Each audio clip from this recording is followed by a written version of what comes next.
All right, very good afternoon, uh, YouTube fans out there. Welcome to another ATC stream here on the VATSIM network with Captain Nabs. Thank you guys for joining me, whoever's out there today watching. And I'm just trying to get myself all sort of organized here and set up. We just logged on today, something different today from what we've done in the last little while. Today we are doing Edmonton Center. This is quite a vast airspace, to say the least. So let's do this first. The primary airport in the Edmonton Center is Calgary. So since nobody else is online, we're going to get ourselves an ATIS set up in Calgary. And let's just see, first of all, I've got to just check which runways are active. My METAR is showing me the wind's 310 gust 15. So we're going to use arrive 35 left and depart 35 right. Oops, that way around. Okay, so arrive 35 left, depart 35 right. That's the pattern I'm going for today. Get us an ATIS up and running, and hopefully see if we can lure in some traffic. We do have some en route traffic, not too much going on in and out of our airports at this point, but we'll just keep ourselves hopeful here that we will get some of these people here. Let's see here. These guys.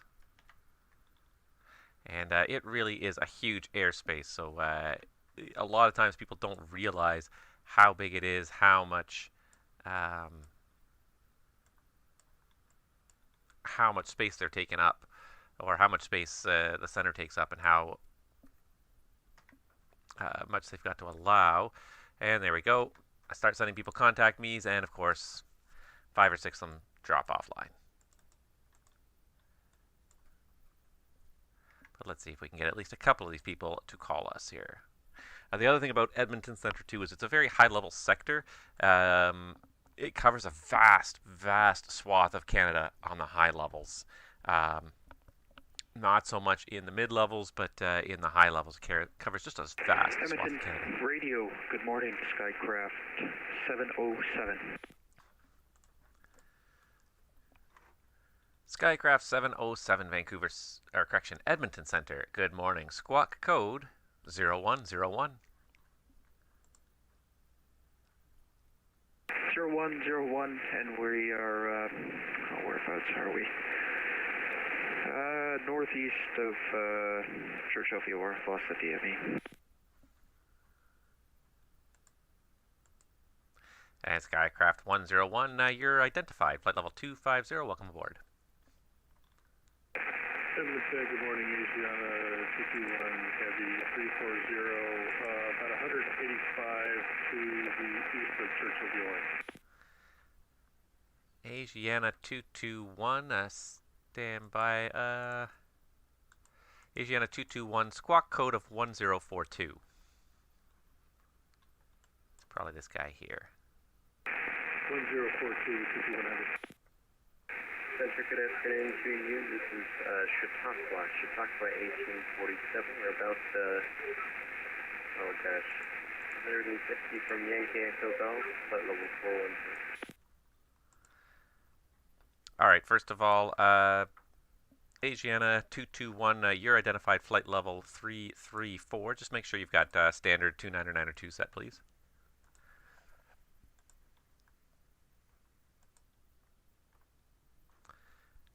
And the Chautauqua calling. What was the flight number again? Yes, sir, it's 1847. We're about 160 from Yankee Echo Golf, flight level 412. Chautauqua 1847, Vancouver, correction, Edmonton Center. Good morning. Squawk code 0463. Might be this guy here. 0463, 1847.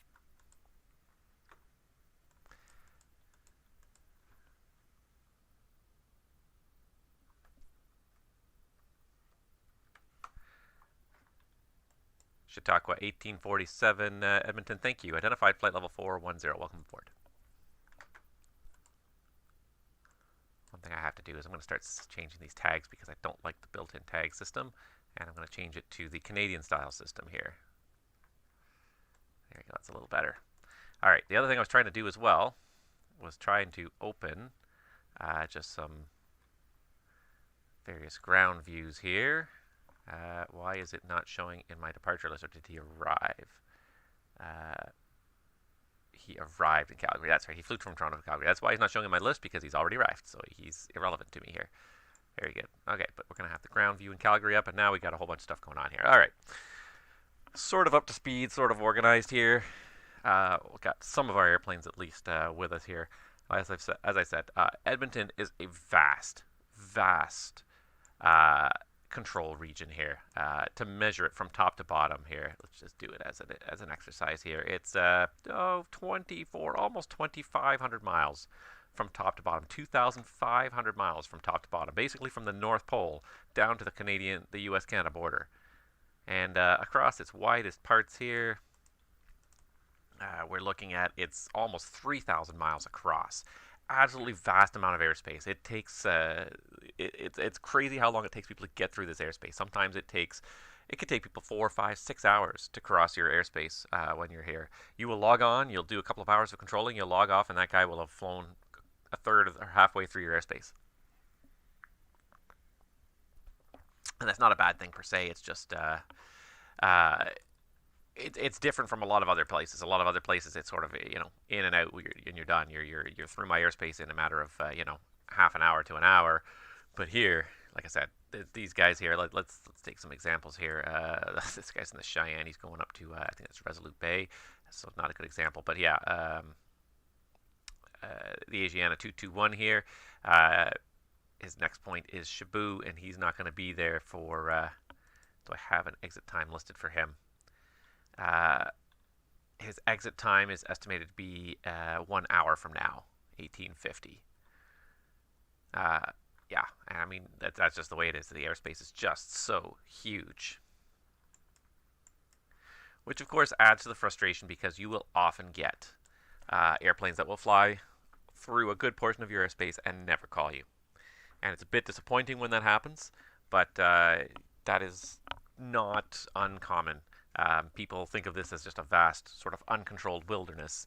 There is control. It's not on all the time, but it's one of those things. If you're going to be logged into VATSIM, you have to be expecting people to eventually log in. Maybe not every minute of every day, but at some point, somebody will log in and control that sector. So you need to be sort of expecting that. I'm okay with people being away from the flight deck. I get it, because I step away too for periods of time when I'm controlling, which is fine. But make sure you check in regularly. If we reach the 30-minute mark of our stream here, and some of these people have still not checked in, then it's going to make me wonder and question how much they really are actually paying attention here.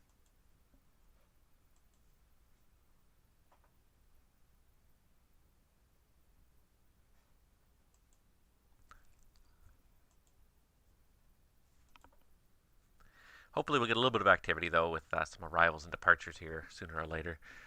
Edmonton's not a bad sector for that. You do get some periodic arrivals and departures, so it's definitely not bad for that. Once you get logged in, get logged in for a few minutes, you'll find people will log in and do stuff. The one aircraft, I'm just looking at VATSPY here, and the one aircraft, the KLM 677, is actually on its way into Calgary here. This one here is destined for Calgary. So hopefully he'll come back online at some point here.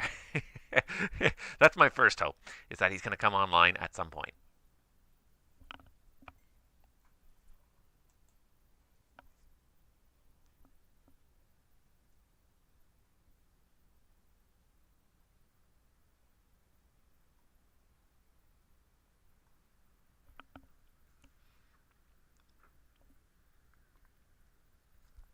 In the meantime, we should probably start working on what the Skycraft is doing up here. He's not going to be too long before he gets to his destination here of CYZS. So I'm going to pull it up on my my browser here. Let's have a little look-see at the charts for CYZS and see what he's up against here. I'll be honest, I'm not even familiar with the identifier CYZS. And that's the thing, like Edmonton Center especially is such a large area, covers so many airports. It's easy to not be familiar with a bunch of them, and I'm relatively new to this sector as well. I haven't been controlling in this area for all that long either. Coral Harbor. CYZS is Coral Harbor, so it's a 5,006-foot gravel strip with a couple of approaches here. So, yeah. So what we can do as well is we can do this. We can peg off his distance to his destination here. And there we go. He's 284 miles from his destination. So based on a typical cruise speed for a Cheyenne, he's probably going to be about an hour still en route before he gets there. So that's fine. I plan to stay online for at least an hour today. I do have something coming up at 2, which may or may not distract me from what I'm doing here. So I may or may not continue this live stream after the 1 hour mark. But definitely going to stay on here for at least an hour and provide some control service to all these people who choose to fly in VATSIM, even if half of them are away from the flight deck right now.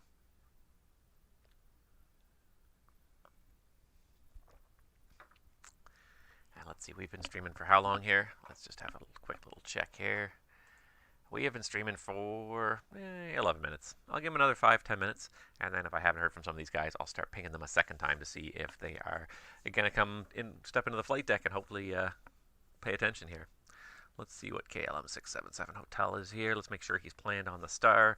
Always just looking ahead. He's planned for the tow tub tree, so that's fine. He's got the star planned in there. Got a bunch of activity kind of happening up in this corner right here, so let's just make sure that none of these guys are going to be a threat to each other. But no. 320, 340, and 380. So if in doubt, altitude is one of the best separation methods you can have. Definitely keeps... definitely, no matter which direction you end up going, if you're separated by altitude, it'll keep you guys safe and separate.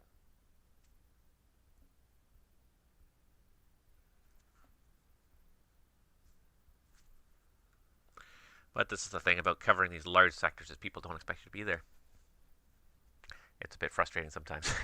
At the end of the day, it's a bit frustrating. Certainly, I hope people are not doing this during Cross the Pond. Cross the Pond is going to be coming up before too long. I checked on it on my last stream. I'll check on it again here because I expect the airport voting is going to open in the next... like I said, in the next probably 2 weeks, I would expect. So I'm just trying to look it up here on my other system. See if there's any additional information, but I think it's just the airport application phase right now.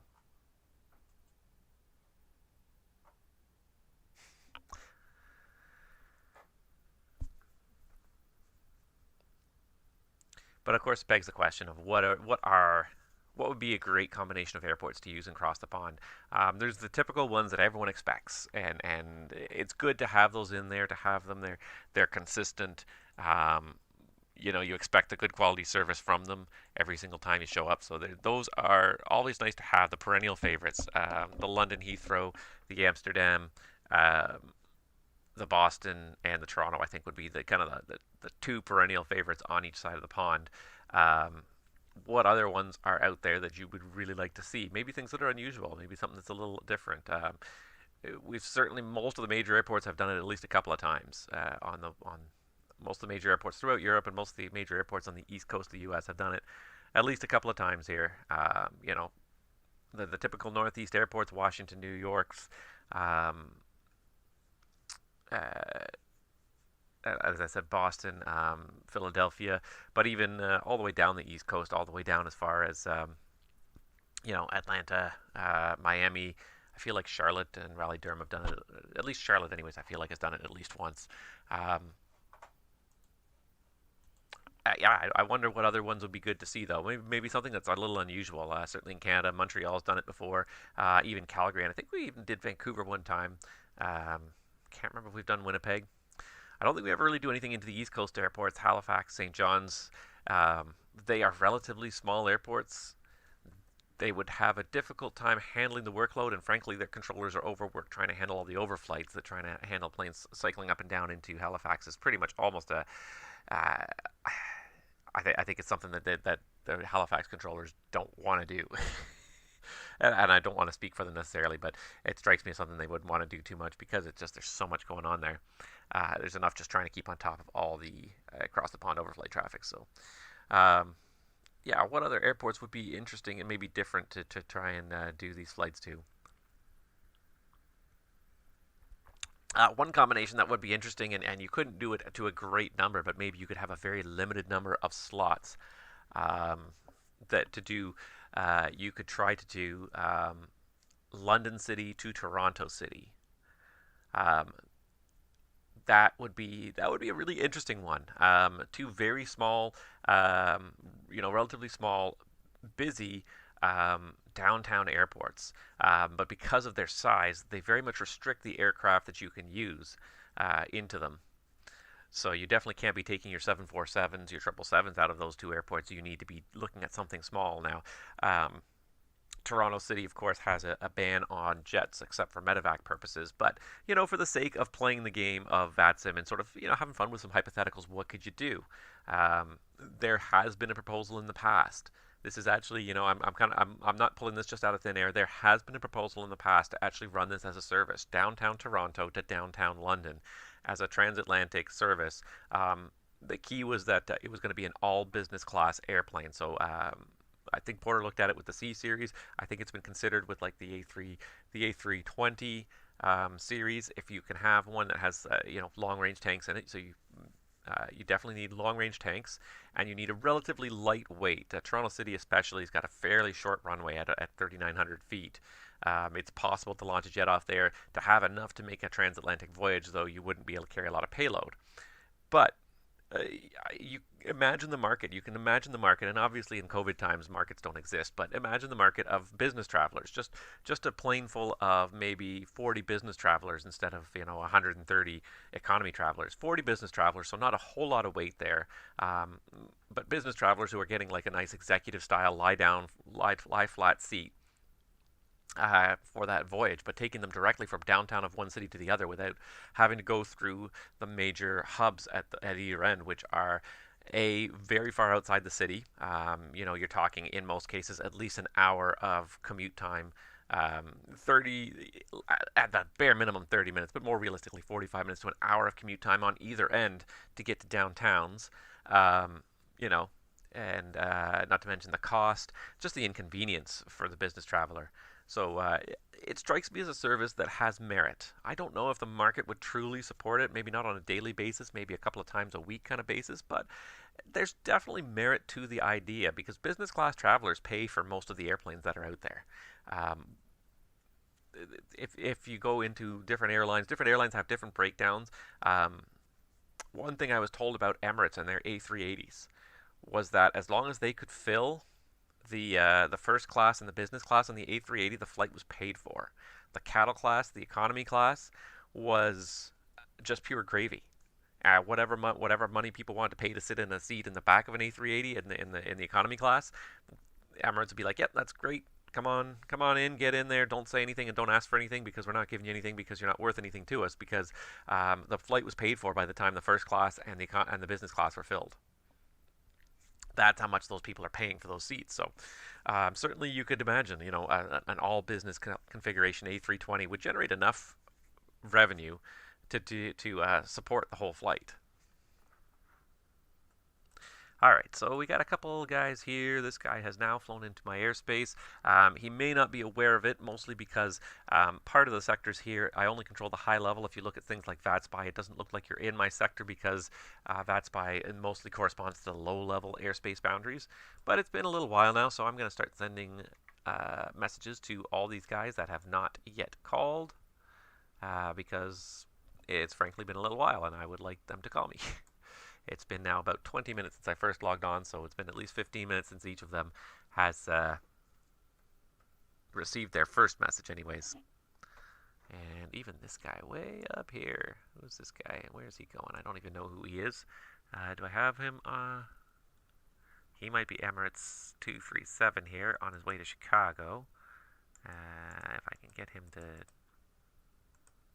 we go. Yeah, he really flew right over the pole. But he is in... Edmonton Center, good morning. Scandinavian 932 is with you at flight level 370. All right, I got a couple of you at once here. First of all, Nolanor 950 Edmonton Center, good morning. Squawk code 0747.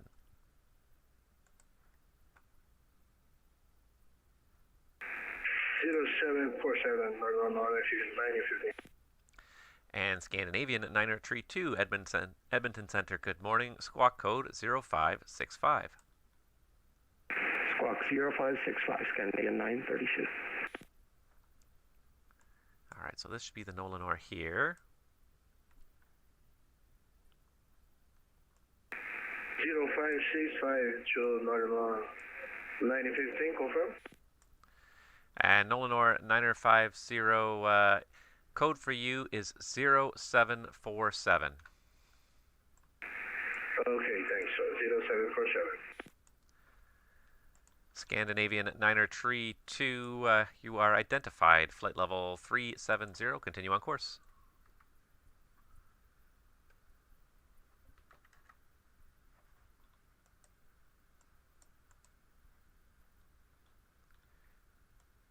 Scandinavian 9032, you radar identified. Flight level 370, continue on course.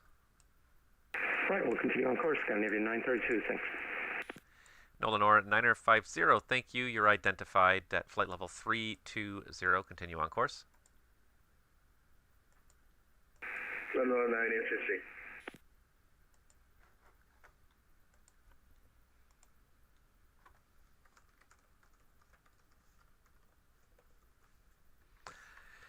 And Emirates 237 can't read me on voice. Very not unexpected given his location. 2,500, 3,000 miles away from away from the actual Edmonton Center. And given that he's right over the pole, yeah.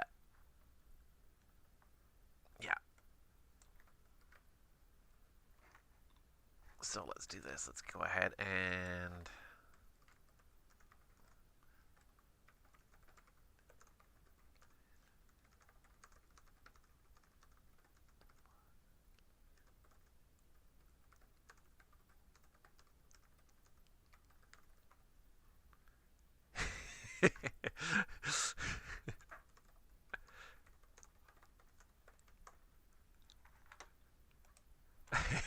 I didn't read that very closely. He said Emirates 237, you are at flight level 420. And then he said, correction, we are. And I'm like, yeah, no, I am at ground level actually.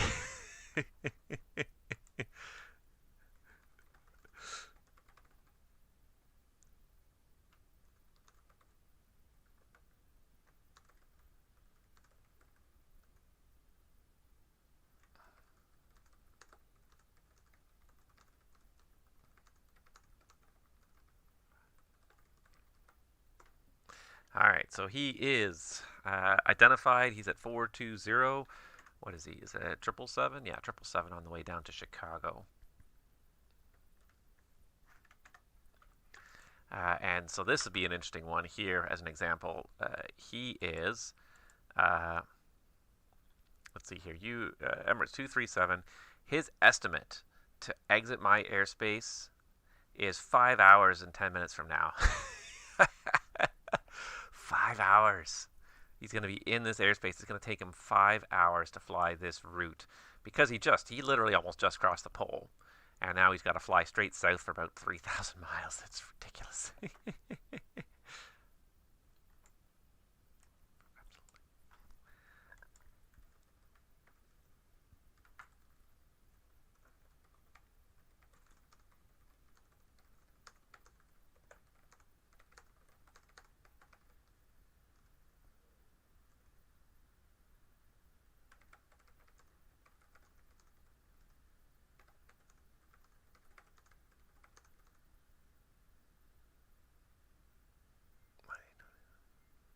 Yeah, 4.5.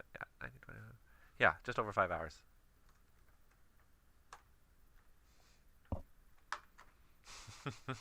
I likely will not be here that long. Edmonton Center and Lebanon 950 ready to descend. And Nolanor 950, Edmonton Center, descend, when ready, descend 10,000. I'll get you some weather here in just a minute. 10,000 descend, Lebanon 950. All right, I got to pull up some information because I have no idea where he's going. So give me a minute here. Again, places that I'm not familiar with, so I've got to try and figure out Meadowbank. CMB2 is a place called Meadowbank, and there are approaches there, which is great. I don't know if I have weather for it. CMB2. No weather data. So what's the closest here? Is this Baker Lake? I think it's got some weather.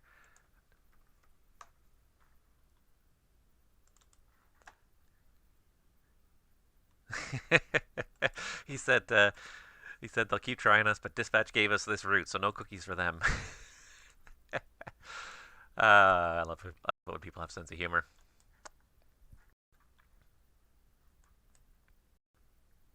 All right, so let's see here the approach charts. I just want to see 100 miles safe, 2000, and I don't think he's 100 miles away yet, but no.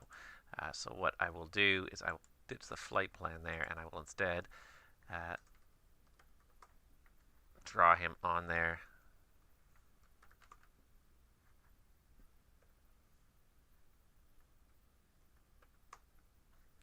There. Okay, so he's 135 miles away. And Nolanor 950 Edmonton. I don't have any weather in Meadow Lake, but I do have Baker Lake weather from 1700 Zulu, if you want to copy that.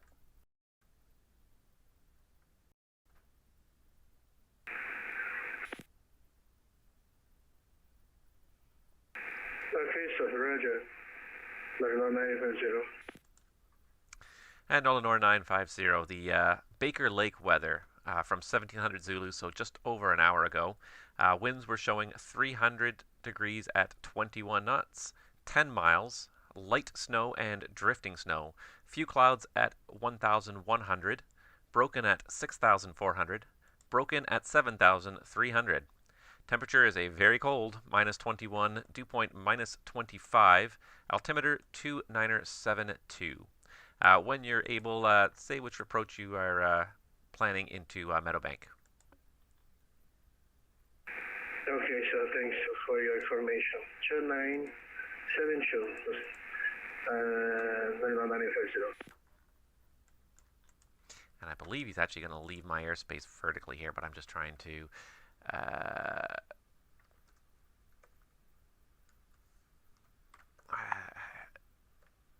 again, this is airspace I'm not terribly familiar with, so I'm looking up references as I go to make sure that I'm aware. I know how the airspace works, but it's just a question of I'm not familiar with a lot of the segments of this actual airspace here.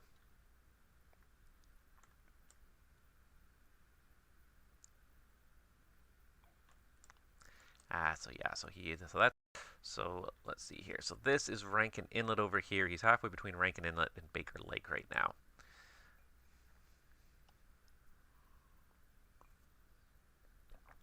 I should have. So he actually, I've looked at the chart, and he will actually leave controlled airspace when he descends through 180. The controlled airspace ends at flight level 180. So, yeah.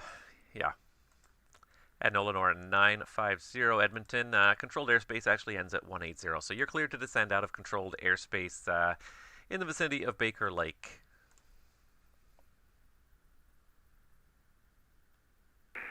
Okay, so continue descend Nolanor 950. Nolanor 950 Edge. And report passing flight level 180, please.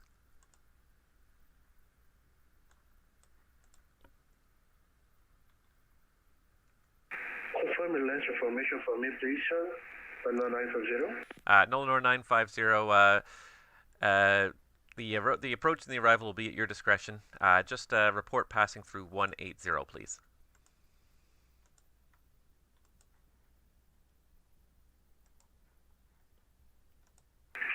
Okay, so call you passing 180,000, confirm.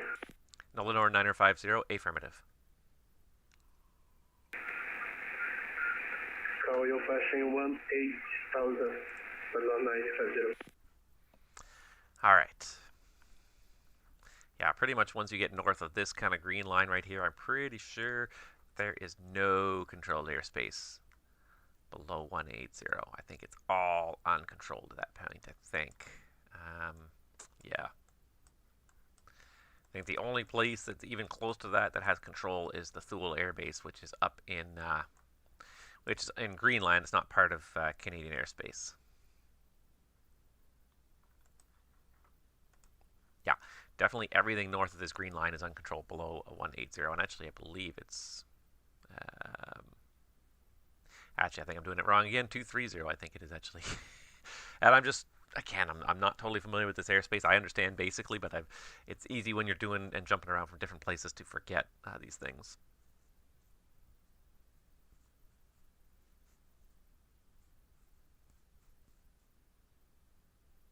Hope that KLM 677 comes back in the flight deck soon.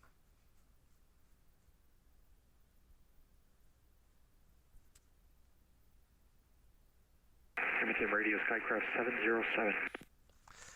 Skycraft 707, Edmonton radio, go ahead. Edmonton radio, Skycraft 707. Do you happen to have the current temperature down in Coral Harbor? Coral Harbor? Skycraft 707. I was going to look it up. I didn't yet. Give me one moment. Check. And Skycraft 707. I've got the entire speci actually from 1734. Do you want to copy the whole thing, or you just want the temperature? We'll take the speci as well. We just have the meter on the hour. Very good.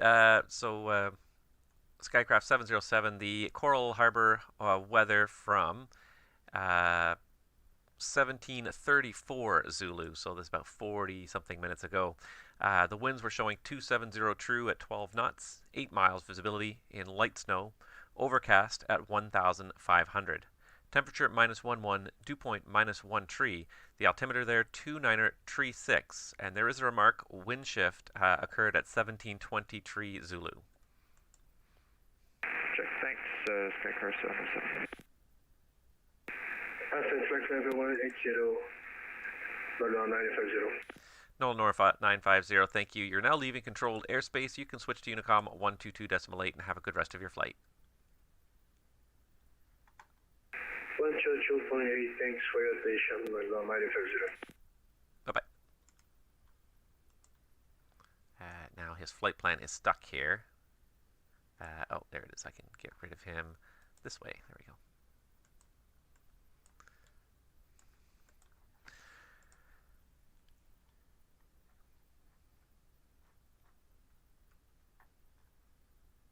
And, oh, we got a departure here. Jazz departing Whitehorse. Haha. Alright, let's see here. Do I have Whitehorse weather up? Nope. Let's pull it up.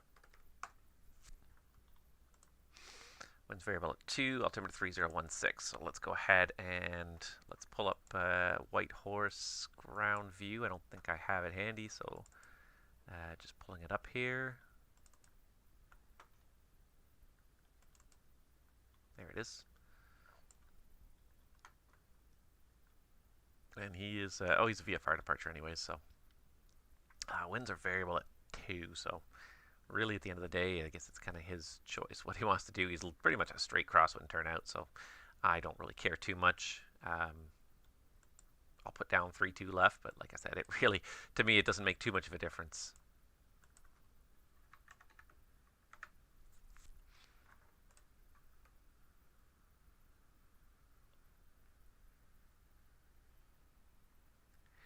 All right. Hopefully we'll get a few more lure and a few more pilots here if we stay on for long enough. We got one guy inbound to Edmonton, the WestJet 431, and Edmonton, King Air Golf Juliet Alpha Zulu at Whitehorse. Request taxi for VFR departure westbound. Golf Juliet Alpha Zulu, Edmonton, good day. The Whitehorse winds are showing variable at 2 and the altimeter 3016. Squawk code 1201, and do you have a runway preference for departure? 32 left if it's available, Juliet Alpha Zulu. Juliet Alpha Zulu, roger. You can expect that. Taxi Echo to hold short of 32 left. Taxi Echo, hold short 32 left, Golf Juliet Alpha Zulu. And I might even open open up. Let's see if I have a tower view even for Whitehorse, so I can watch him leave through the tower view here. CY XY tower. There we go. Not very much happening in that area. I guess that's a lot of high terrain, pretty close though.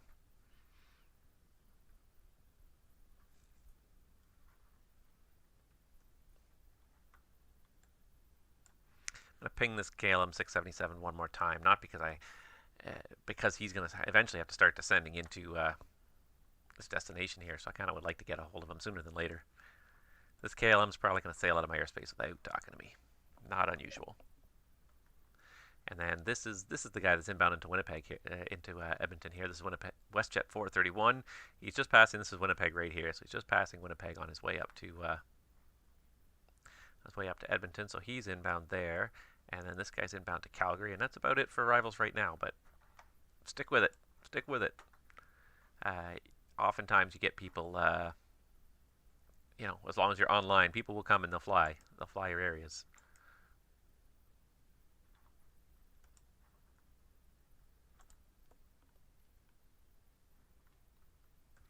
The Chautauqua was going to leave our airspace in probably about 5 or 10 minutes here. There goes the King Air taxiing out.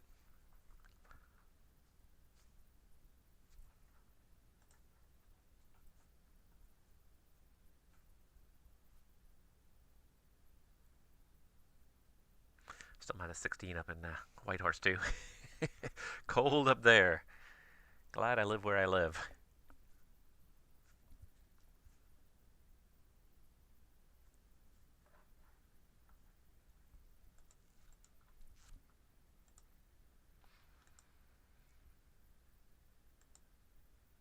Golf Juliet Alpha Zulu, Edmonton. Left turnout is approved. The winds are light and variable. Clear for takeoff. Runway 32 left. Left turn out approved. Clear for takeoff. 32 left. Whitehorse. Golf Juliet Alpha Zulu.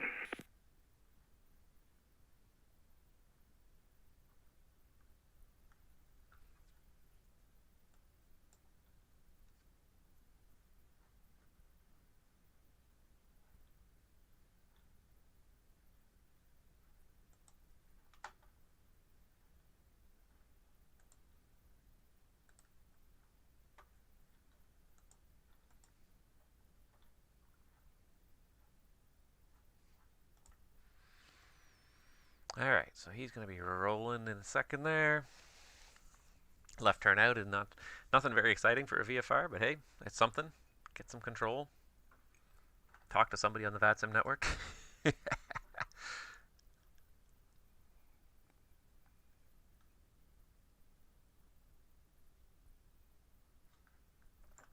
never know where people are going to log in once you actually start flying, so.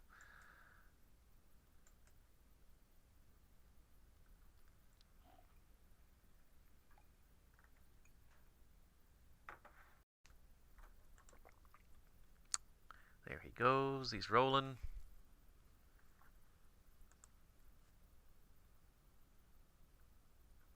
I know it's this guy here, the Skycraft climbing out here out of Iqaluit. He's heading over to Cape Dorset. So he's going to talk to us sooner or later.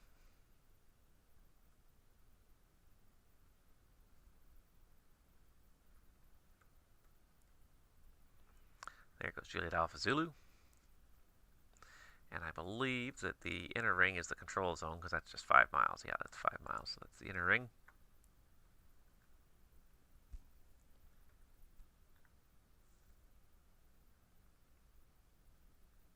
Edmonton King Air Golf Juliet Alpha Zulu is airborne 4000 for 10-5. Golf Juliet Alpha Zulu, roger. Report, leave the control zone to the west. Report leaving control zone, Juliet Alpha Zulu. Should only take him about a minute or so to cover the 4 miles there.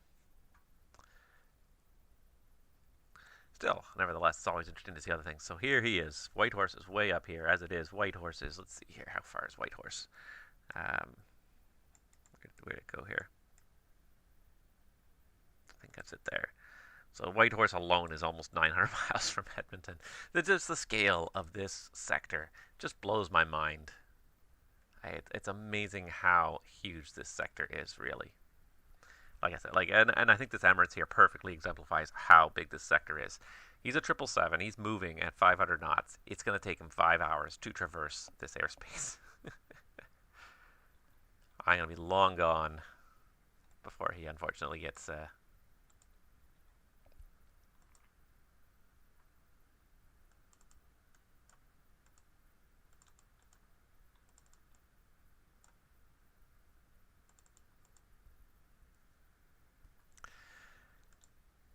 think he's just about out there. And Juliet Alpha Zulu, Edmonton, you've left the control zone to the west. Did you want flight following en route to your destination there? Flight following today? Sorry, Juliet Alpha Zulu was cut off. Did you want flight following? Sorry, thanks, Edmonton. Negative on flight following today, Juliet Alpha Zulu. Okay, I copy that, negative flight following, in which case you can revert back to Unicom. Have a good rest of the day. We'll see you next time. Over to Unicom. Thanks for the service. All right. Well, that was easily handled. Bring on the next challenge. All right, not too much going on, but what can you do?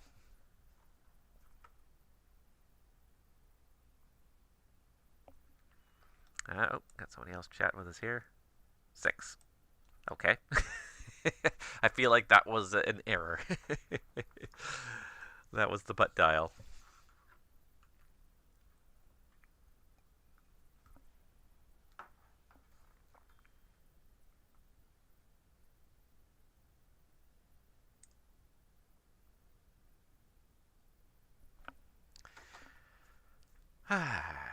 Come on, guys. I know there's a bunch of you watching out there now. If any of you has some free time, come and fly. Come and fly in Edmonton. You'll get some good service. I promise.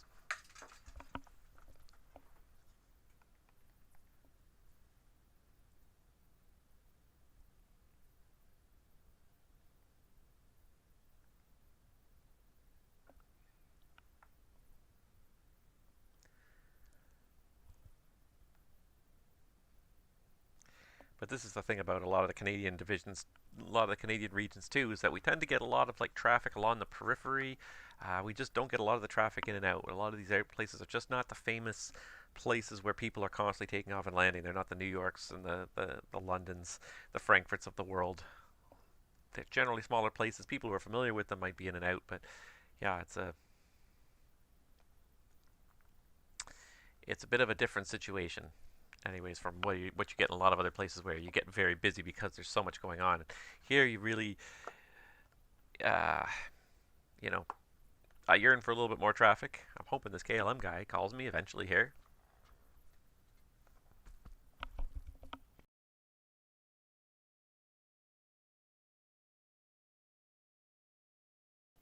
Because KLM's going to reach his top of descent. Well, I mean, he's still got a couple 100 miles to go here, I guess. He's still got 400 miles to go. I guess he's got an hour, really, till he gets to Calgary. So, not expecting to be back in the flight deck. But we have now been streaming for 43 minutes. And pretty much all of the guys that are here on screen, I sent them to contact me when I first popped on here.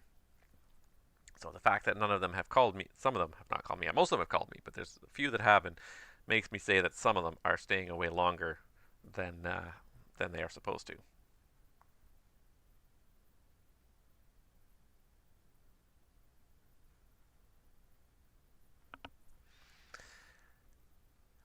But we do have one thing happening here. Chautauqua's just reaching the edge here. Chautauqua 1847. Edmonton, you're now leaving my airspace to the east. Winnipeg Center is not online. Switch to Unicom again, 122.8. Enjoy the rest of your flight. Alright, we'll go ahead and go over to 22H, Chautauqua 1847 over there.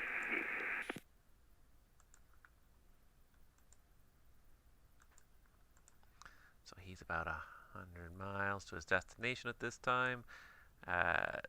This guy's going to also be here for a long time. Let's see, the Asiana here, not estimating to leave our airspace for another 4 hours. This blows the mind. Because this would be like the size of like the Toronto Center would be like this section just down here at the bottom, this little tiny area where Calgary and Calgary, Edmonton, Fort McMurray, all those ones are. And then you zoom out. and it's just the tiniest little sliver of the airspace here. Just absolutely blows the mind. Joel says, don't even know where to start. I think that's what you said there. I guess, are you talking about flying in VATSIM? Because if you don't know where to start, I could certainly help you along. I love to help people get started, because I think once you get started in this, you become addicted to it and you want to keep on doing it. There's tons of great guides out there in YouTube. You can watch through a couple of them, but sometimes the best way to get out there is to get out there and do it. The one thing I won't be able to help you do is fly your airplane. I kind of rely on you to be able to fly your own airplane, because I can't reach through the screen and fly for you.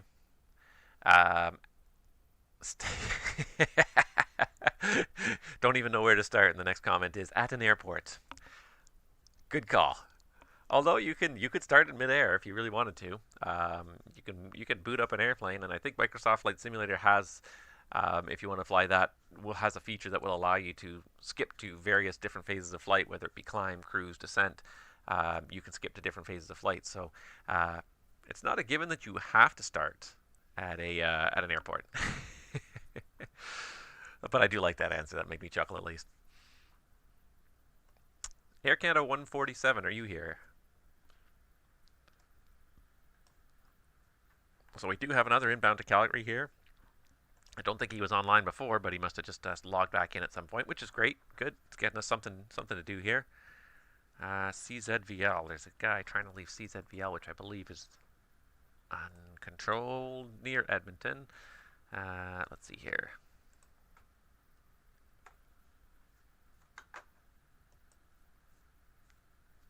Just trying to, again, so many airports in this airspace. I'm slowly familiarizing myself with them a little bit at a time here. It is a controlled airport, actually. Edmonton Villeneuve is a controlled airport. Oh, I better get some information going here then, because we got a guy who wants to taxi out, depart from there. So that's Edmonton. That's Calgary inbound. Okay, so let's see here if I can. I might as well close the White Horse views at this point and see if I can get Edmonton up.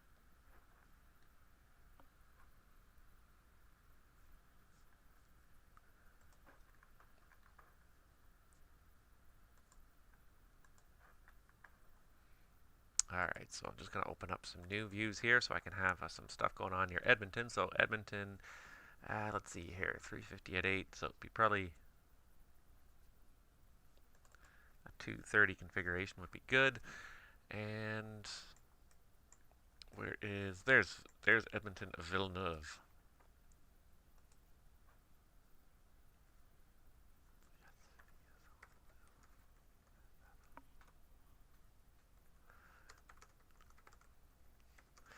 In terms of where to start, Edmonton Villeneuve would be a good one. You could come into Edmonton and Calgary and do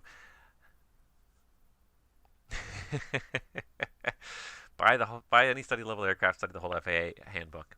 You could probably start a little bit easier than that.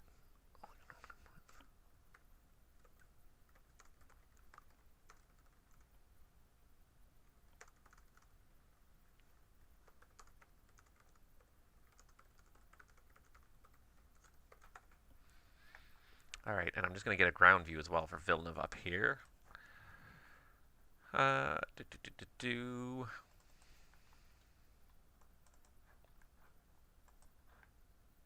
we go. And there he is. He's parked at Villeneuve. Good, perfect. I wonder if there is weather at Villeneuve here. There is. Very good. Okay, so we'll get rid of Baker Lake. Villeneuve, 200 at 6. So, it's kind of splitting the difference here between 2.6 and 1.6. I guess it's really closer to 1.6. So let's go with 1.6.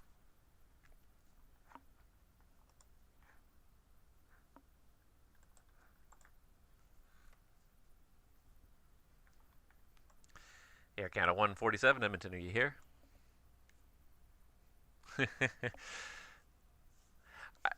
You don't have to worry about getting yelled at on my frequencies anyways.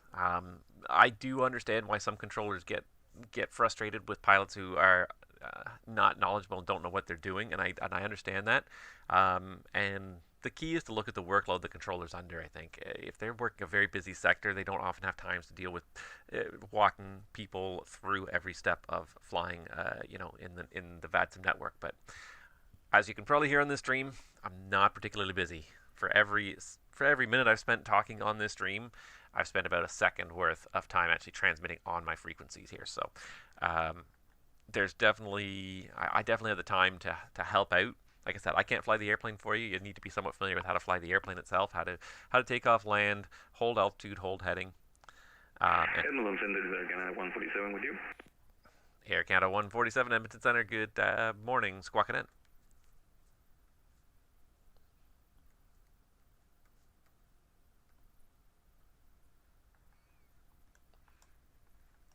Air Canada 147, thank you very much. You're identified. Flight level 340. Information is a uniform in Calgary. You can plan an ILS to 35 left. Right, probably with info. And 3 flight left for Canada 147, thanks. And he's still got 170 miles to go, so he's not probably top of descent. Edmonton Radio, Skycraft 707. Skycraft 707, Edmonton, go ahead.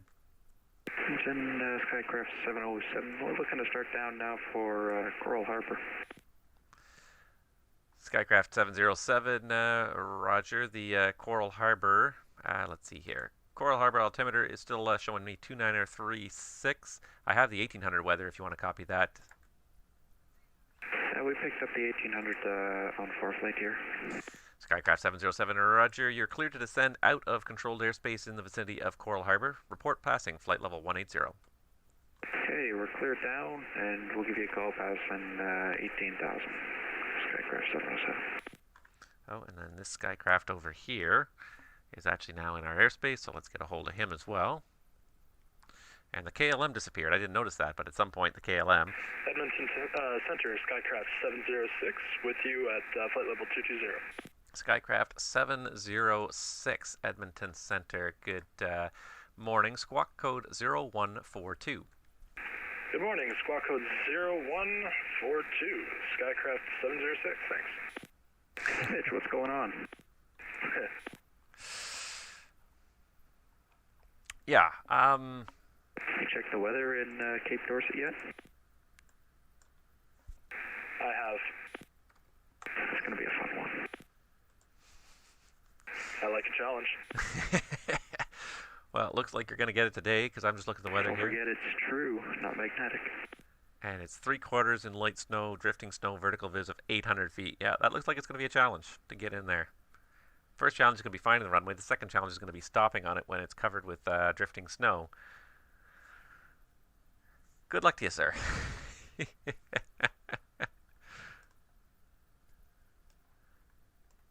Air Canada 147, Edmonton, when ready, descend flight level 240. Descent to 240 for Air Canada 147. Air Canada 147, that descent is at your discretion. Right, thank you. 147. Yeah, so learn IFR procedures, comply to them, and you won't get yelled at. Or you could learn VFR procedures, and then it's not so bad. But again, the other thing is that if you look at the top there, the motto of the VATSIM network is aviate, educate, communicate. Most people on this network will try to help you out if you make a mistake. Try to be honest about it and don't cover things up. But if you don't know something, be honest and say something, because we were all newbies once upon a time. We all started at some point. Everybody that was on here at some point had their first day on VATSIM where they were nervous and they didn't know what to do. So, and if you're watching the stream, it looks like everybody out here is kind of having fun now. So yeah, the first time you get on there, it can be nerve-wracking.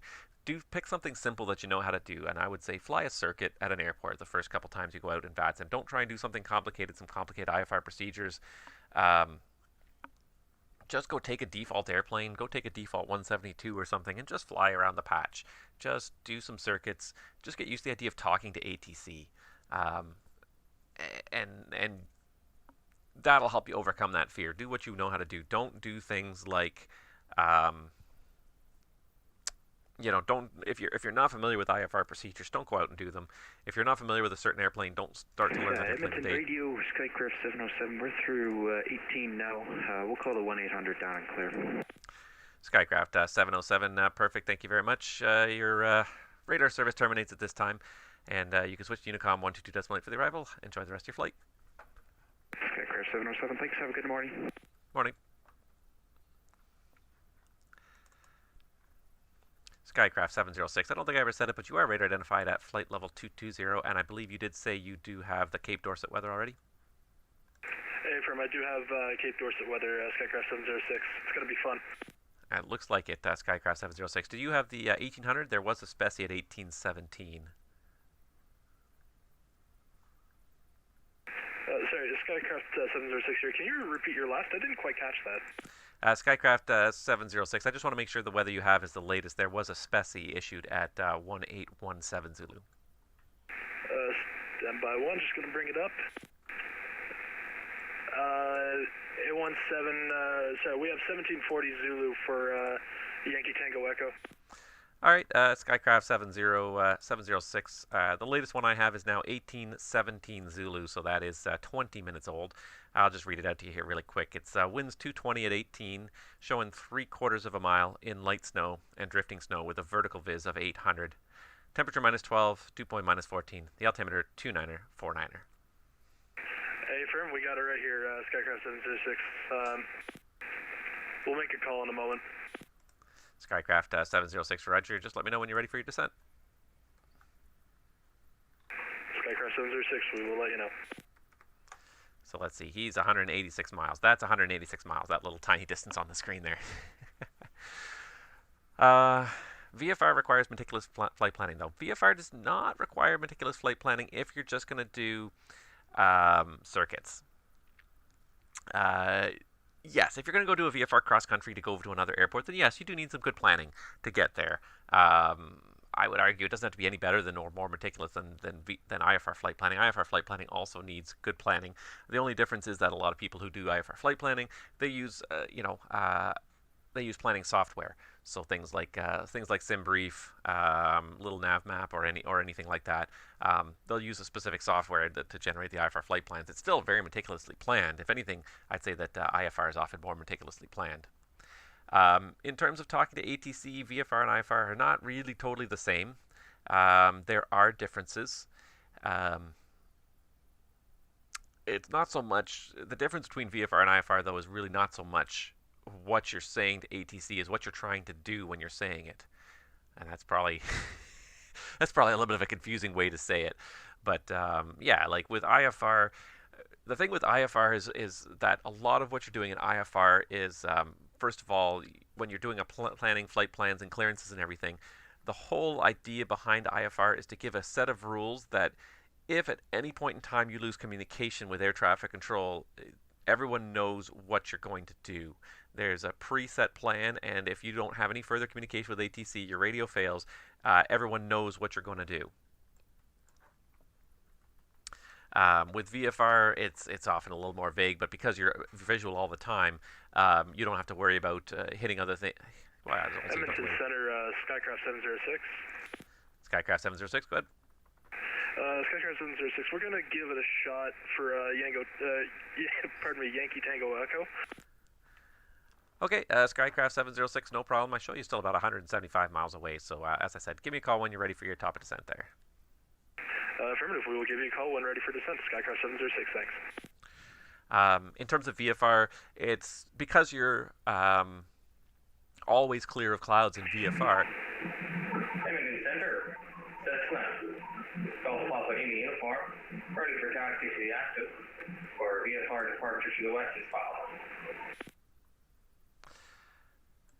Let's see what he's got here. West departure to Lac Saint Anne, south to Wabam, north Stony Plain to CZVL.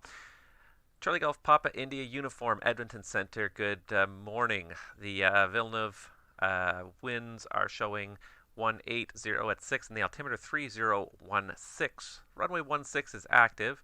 Taxi Bravo and hold short of 16. Advise ready.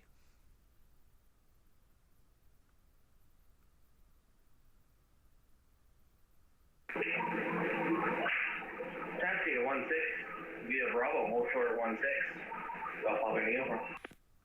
Okay, there he goes.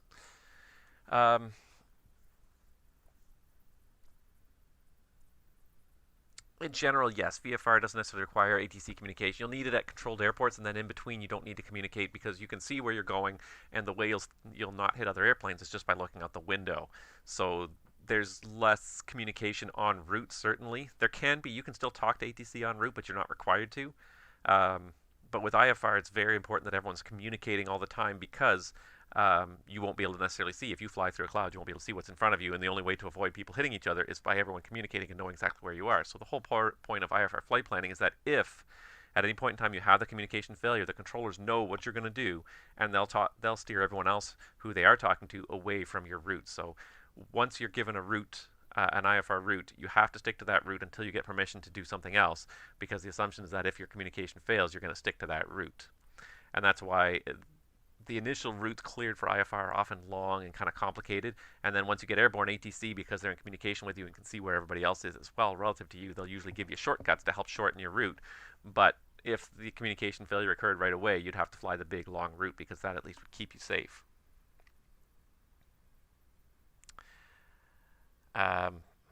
So yeah, IFR, it requires more skill and more knowledge. Whenever people learn how to fly, they always learn to fly VFR first. Learn to fly just by looking out the window of the airplane and see what's outside, and then IFR is a skill that then is built upon afterwards.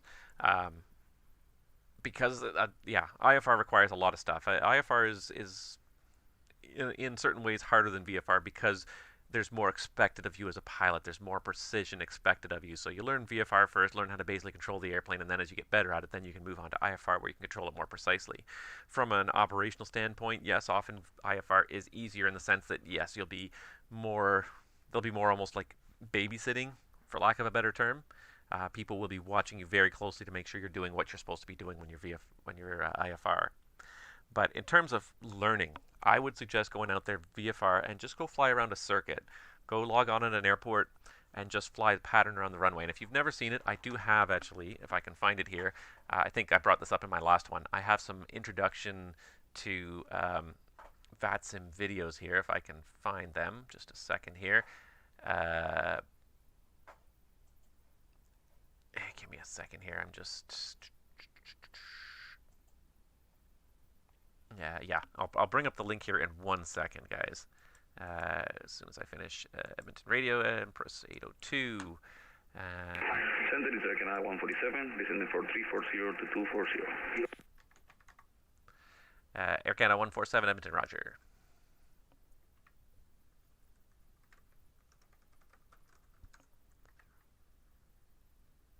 Let's see, Empress, he's squawk 1310. Okay, quick question. I have my settings wrong. Me, new to VATSIM, showing winds at...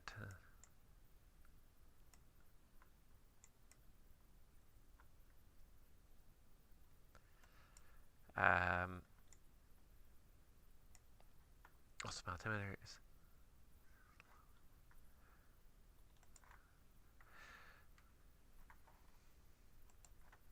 Okay, just get into standby 1 second.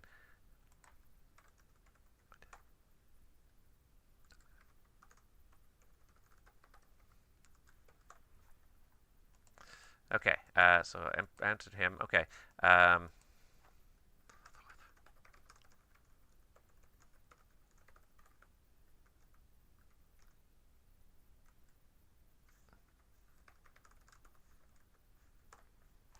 All right, so let's start a conversation here. Empress 802, Edmonton Center, how do you read?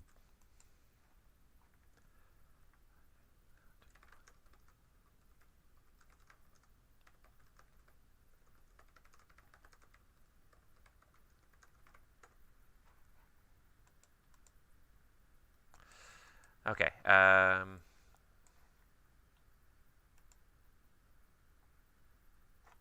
So just waiting for him to bring up his code here.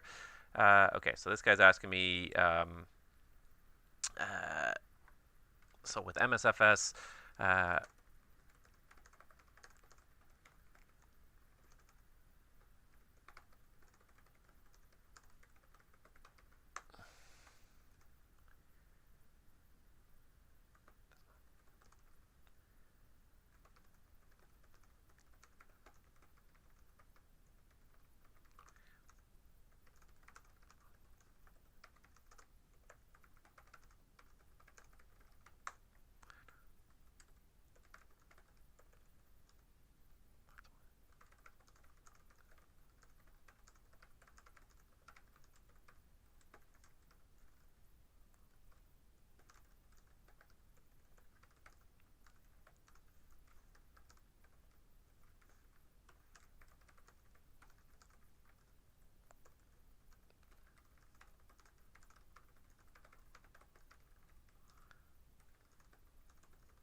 Okay, so I answered him there. I had a voice with the Japanese control. Not sure why I wouldn't be working now. Never had voice failure before. I'll try again as I get closer in.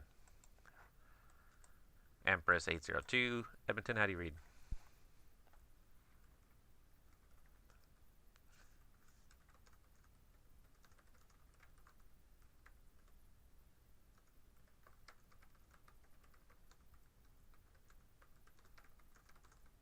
Sorry, guys. I'm just typing out messages to my people here. Okay. And see, I also was trying to bring stuff up for you guys here. So let me take you back here to somewhere in the last... wow, it's been a little while since I did this. Late last year, I put out some videos about flying on VATSIM, and here is... Let's see if I can get just the link here. There it is. Okay, sorry about that. Okay, I'm just pasting this into the chat as well here. But that's a video on my channel that was basically a guide on how to fly a circuit.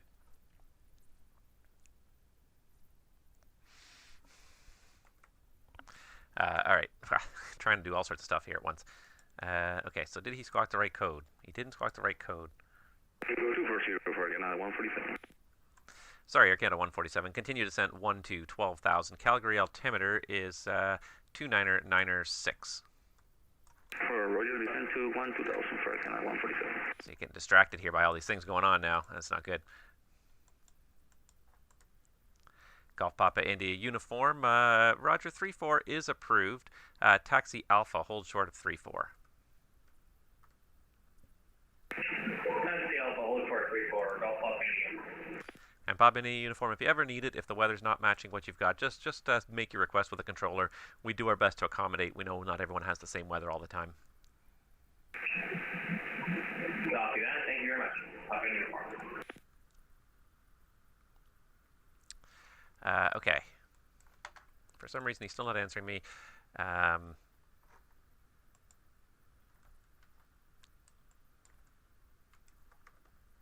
I think he's not on the right frequency. I think there's something going on with his frequency.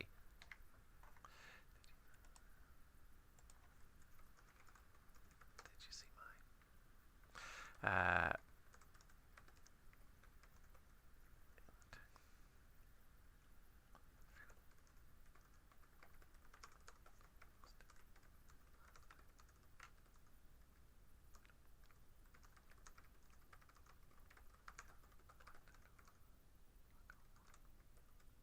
Okay, hold on. Oh, he did respond. Okay, good. Okay, perfect. So he did see it eventually. Full stack.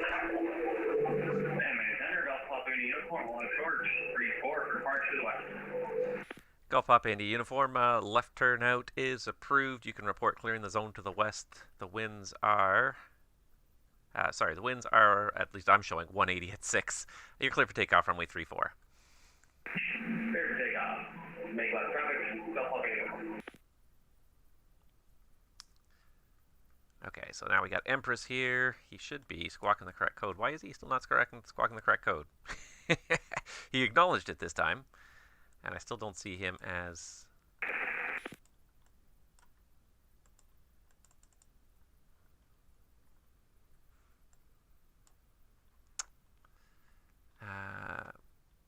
Edmonton Center, Skycraft 706.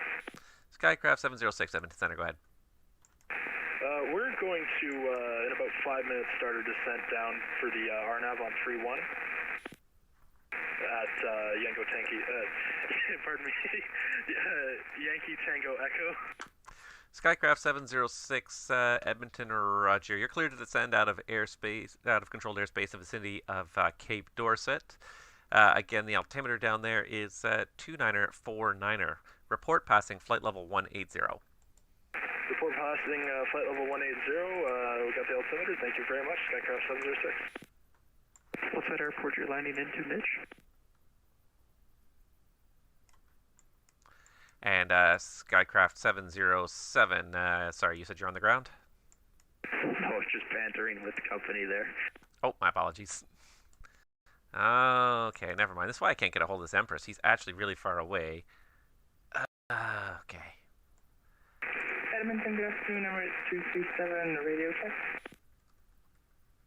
And Emirates 237, Edmonton, I read you 5 by 5. How do you read me? Emirates 237, heavy, copy you 3 by 5, but is totally readable. Emirates 237, Roger, should get better the further south you go.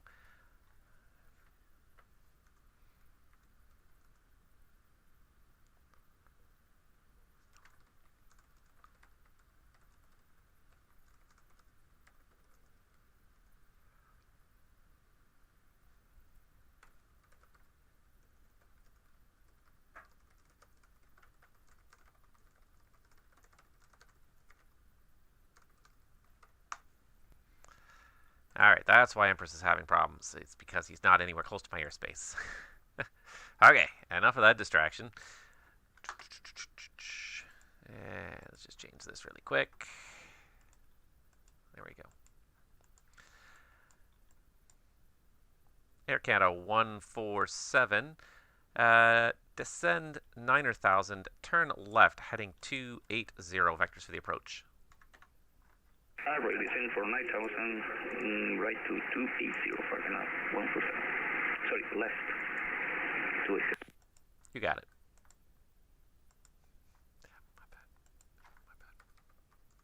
My bad.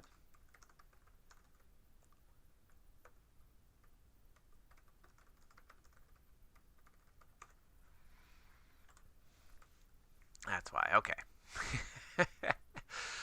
Okay, that makes a little more sense now. Now I understand where he came from and why he's there. Okay, so then there's this guy here, and there he is. And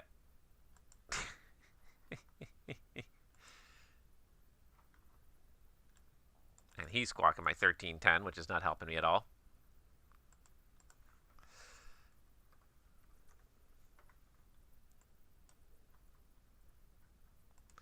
All right, display CSID. Okay, sorry, I'm not paying attention to the chat here either because I'm doing things here. Yeah, there's definitely a steep learning curve. I will definitely agree with that. It's a steep learning curve to kind of get into it. Don't let that intimidate you, though, because you can have so much fun still along the way. Definitely get out there and try it. And I still say that VFR is easier, especially when you're starting out. Just do circuits. Just go watch the video that I posted there in the chat. Just go do some circuits. Fly the rectangle pattern around an airport a couple times. Get used to the idea of talking to ATC and how to communicate your intentions. And I think you'll find that life gets better. Yeah. Edmonton radio, Skycraft 707, how do you read? Skycraft 707, Edmonton, I read you 5 by 5. Okay, Edmonton, Skycraft 707. We're down and clear in Coral Harbor. Skycraft 707, Roger, your flight plan is closed and your learning service is terminated. Have yourself a good rest of the day. We'll see you next time. See you next time, thanks.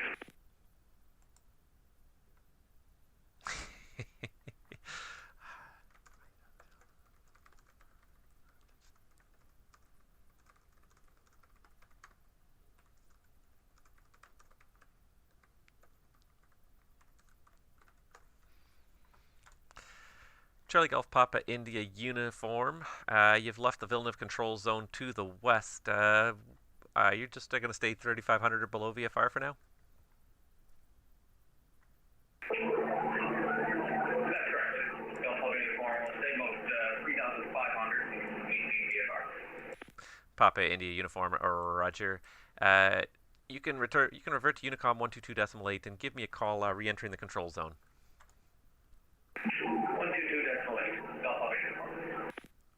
Alright, so he's going there. This guy's on an intercept course. Air Canada 147, descend 7,000. 7,000, I've got 107. And a Gabal, I think, is 63. I don't have it up, but let's just pull it up really quick here.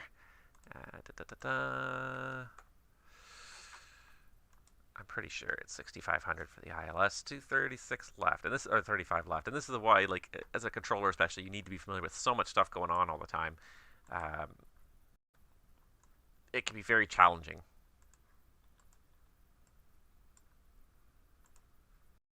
Especially if airspace that you're not totally familiar with. There's tons of stuff going on, and you're trying to kind of keep up with all of it. Yeah, if you're new to flight sim, the lessons in Microsoft Flight Simulator are good too. They're very basic, but they'll give you some basic ideas of how to control the airplane, a little bit how to operate the simulator. Um, there's lots of great stuff out on YouTube. Like I said, I'd highly recommend watching that for learning how to do circuits and talk to ATC on VATSIM. I'd highly recommend watching that video that I posted there. It's actually 2 videos. Part 1 talks about some of the background stuff you need to know, and then Part 2 is the actual, I did 2 circuits with some ATC, just to show you how it kind of works.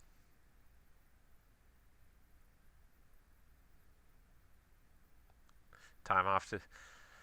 All right, well, enjoy the rest of your day, and thanks for watching, and hopefully I will see you again. Keep an eye out on my stream, and feel free, if you see me online, to drop by an airport that I'm controlling, and I'll gladly help walk you through VATSIM ATC. I enjoy it, and I always want to try and get more people into it. We will be passing through flight level 180.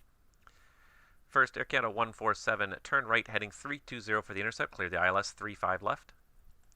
320 for intercept ILS. For 147. And Skycraft 706, you're descending through 180, you said? Affirmative, descending through 180 now. Skycraft 706, roger, you're leaving controlled airspace. You can switch to Unicom 122.8. Enjoy the rest of your flight. Switch to Unicom 122.8. Thank you very much, sir. Have a good day. Why do I still show him at 220? I'll take his word. He's still doing his circuit there. Yeah, keep going, keep going. And it's already almost 2 o'clock.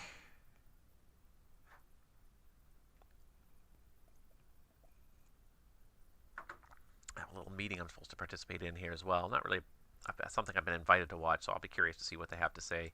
I may end up turning this off here shortly, but we'll see. Let's see, we got a departure out of Edmonton now as well here, November 70 Echo Uniform. Let's pull up the Edmonton terminal here and see where he's going. Hampo Casco, he's going down to Alpha Whiskey Oscar, down in Seattle anyways, down in the States. Okay, so winds in Edmonton, 350 at 8. Oh, I don't have the, there we go, 350 at 8. Where is he parked anyways? Oh, he's parked way up there. So maybe I'll give him 02 for departure just to keep his life easier. Save him some taxiing. And that'll be on the Gabot 1 departure. There he goes. Air Canada 147, establishing localizer. Air Canada 147, thank you. The winds in Calgary, 310 at 10. Clear to land, runway 35 left. Clear to land, 35 left for Air Canada 147, thank you.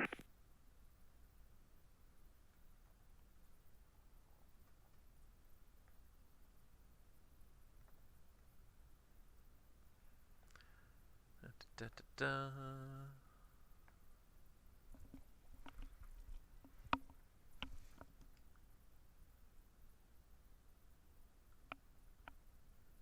Weird.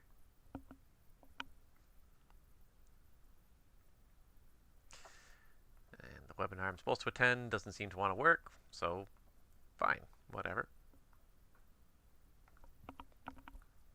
Oops. You know what? That's actually not right. That's right. There. That.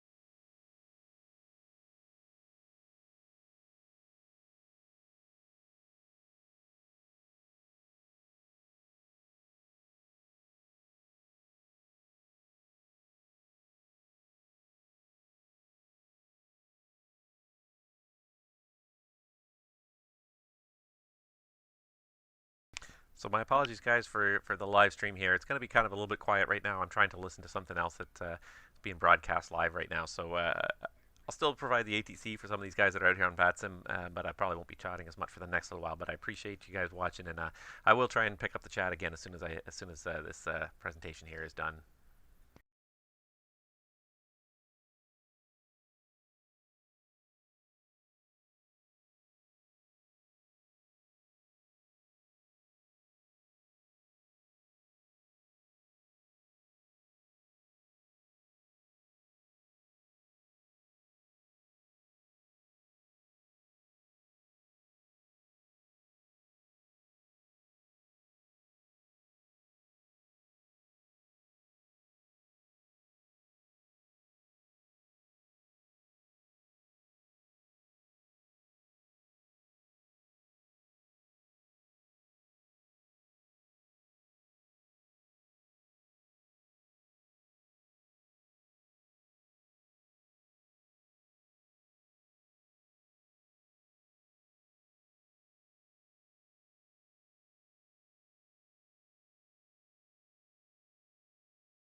Air Canada 147 Edmonton.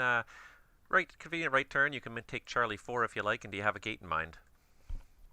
Right, left exit on Charlie 4 for 147.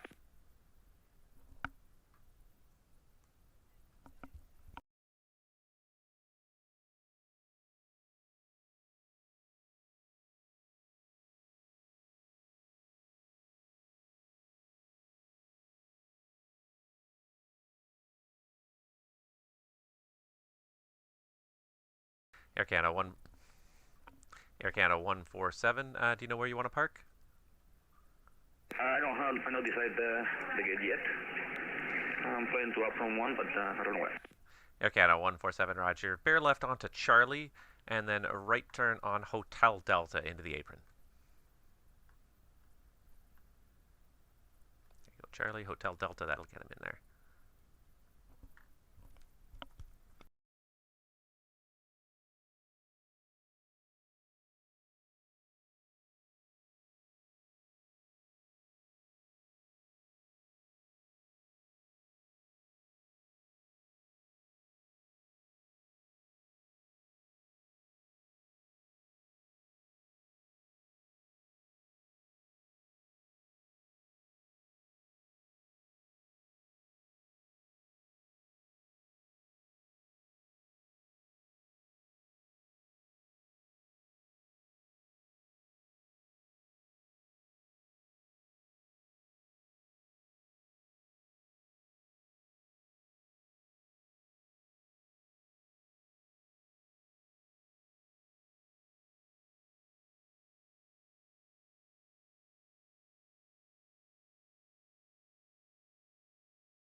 All right, guys. Sorry about the drop off there in activity.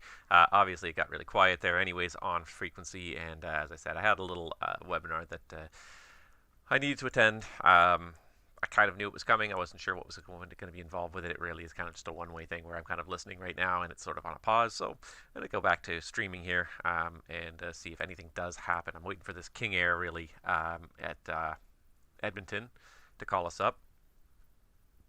And the other thing we're really waiting for is for this Papa India uniform, who's over here on the west side of Edmonton, to circle back VFR over towards Villeneuve again. So those are basically the two things we're waiting for right now. We've got 4 other airplanes in our airspace, 3 other airplanes in our airspace at this point. I can release this Air Canada 147 because he's landed. So all we got is Scandi here on their way to, I believe that's Copenhagen. And yeah, he is going to exit our airspace in 2.5 hours. It's going to take him 2.5 hours to reach the edge this way. Asiana is exiting this direction, and Asiana is, let's see here. Asiana is about 3 hours away from exiting in that direction. And then Emirates here, the long hauler, is about, let's see here, is about 22, about 3 hours now from exiting our airspace too.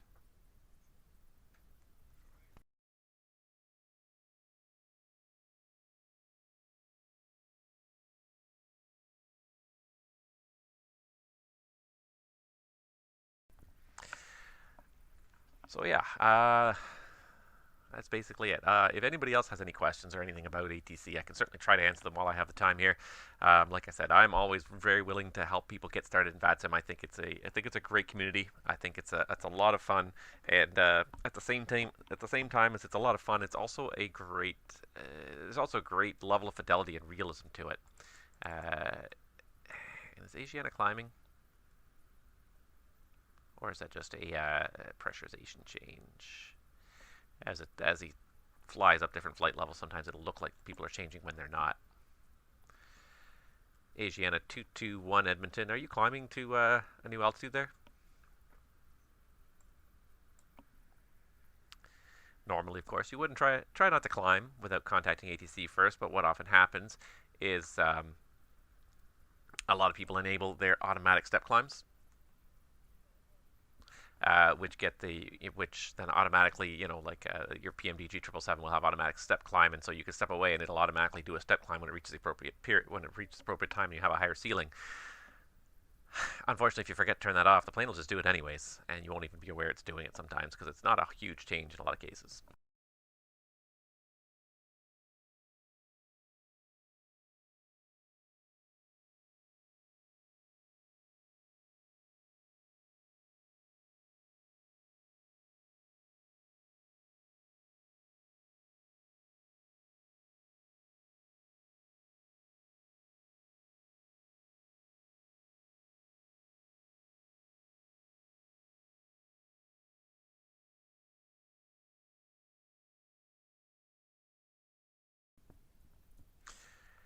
All right.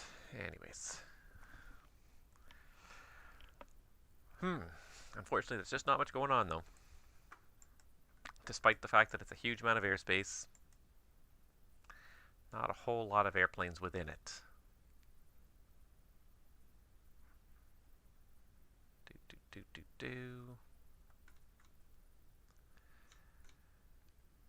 Couple of inbounds now. We got another Air Canada inbound here, actually, if I look here. There is another Air Canada, I think this is in here, yeah, Air Canada 212 is inbound to Calgary as well. Let's see if we can get him a new squawk code. Not that he's on my frequency yet. He won't be here for another few minutes, but we'll get him a squawk code ready to go, so when he does call up, we've got it there.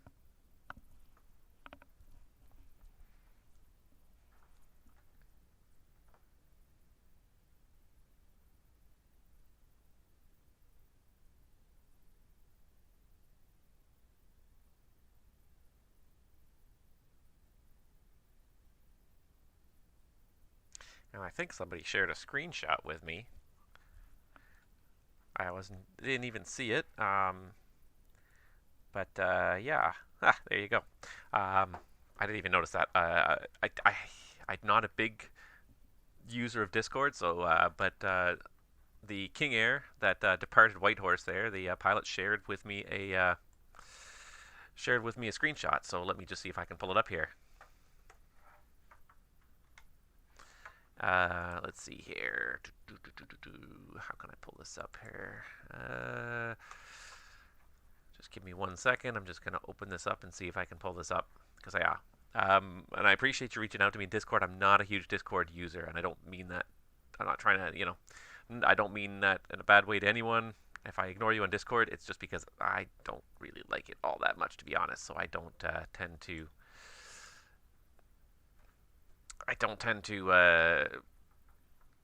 scroll through it, spend that much time on it. So let me see here if I can find where you posted it here. I think you posted it in VATCAN.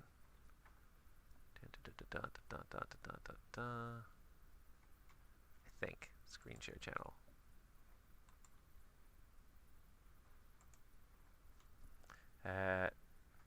Where is this screenshots? Oh, there it is. Okay, that's what I'm looking for here.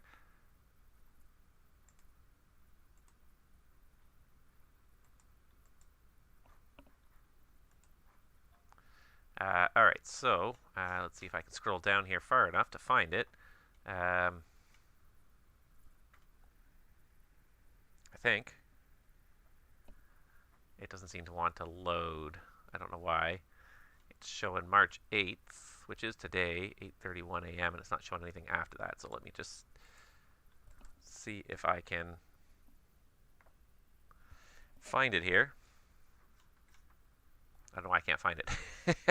I see it in one place and not the other. I appreciate you trying to share it, and I'm trying to see if I can find you here. Just to see it, just to share it with everybody else, because I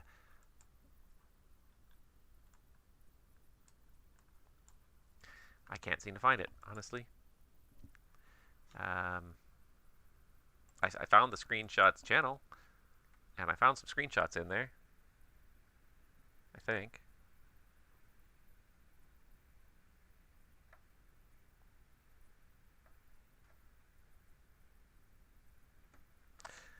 Honestly, I hate navigating Discord. I really do. It's such an annoying thing to try and make your way through, I find. Anyways, that's just me, and I think I've made my feelings on Discord generally abundantly clear before. I don't think anyone...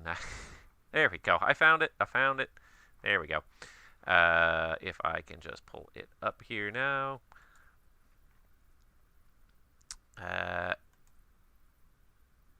There we go. There you go, guys. So that's the screenshot. So the King Air that took off from Whitehorse heading down to I don't even know what PAKA is, but there's the screenshot of him heading out there. So beautiful scenery, and I'm guessing that's Microsoft Flight Simulator scenery based just on what I see there. I'm guessing that's your Microsoft Flight Simulator scenery. So, but thank you for sharing that. It looks really good. There's some beautiful places out there in the world to fly, and I really do enjoy sharing that with people. So thank you very much for sharing that. Sorry it took so long to get it out there. It was, yeah, just a little awkward. All right, it's been a few minutes now while I was troubleshooting that, and it looks like the King Air took off without talking to me here. Hello, buddy. While I was distracted, this guy took off.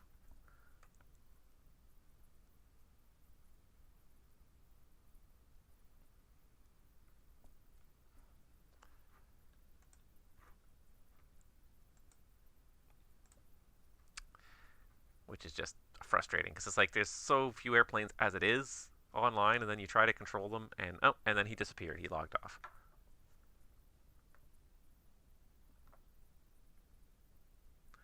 Try this again.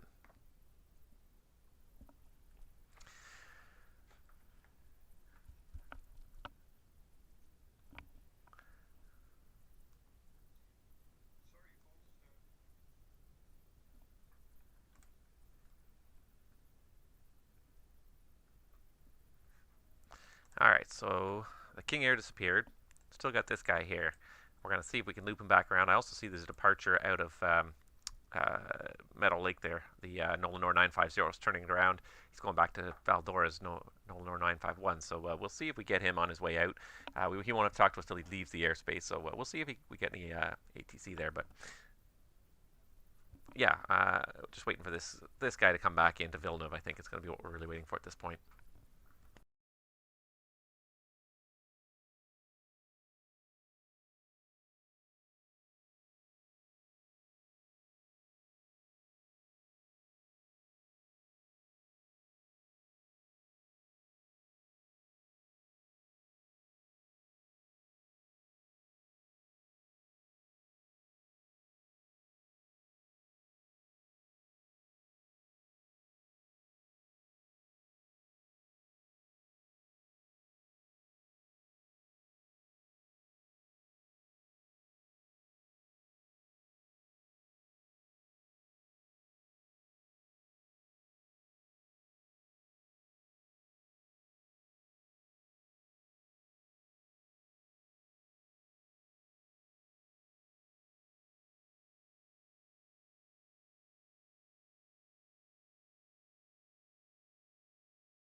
Hey Ziad, how's it going? Welcome to watching the stream. It's a little bit quiet right now in Edmonton, and I'm just listening to actually another webinar, so I'm still trying to maintain my level of control here, but it's not turning into a very exciting stream today, unfortunately.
Air Canada 212 Edmonton, are you here?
I noticed that we do have a VFR departure out there in our airspace. He's not going to hit our controlled airspace until he gets quite a lot higher. So I'm watching him, but I don't think it's going to be anything that's going to impact us anytime soon, unfortunately.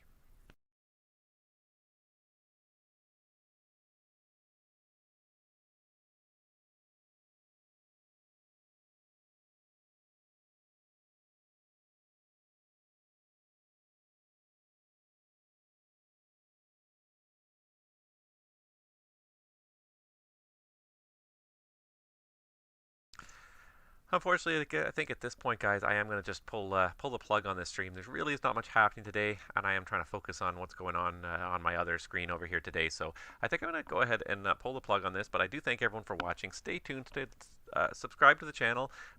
Consider joining as a member if you want to help support the streams and the work I do in the future. But for now, I'm gonna go ahead and pull the plug on this stream. But there will be more streams that coming up over the coming weeks and months. So. Stay tuned to the channel. Make sure you subscribe, turn on notifications, and I will see everybody out there again real soon. Have a great afternoon, everybody, and we'll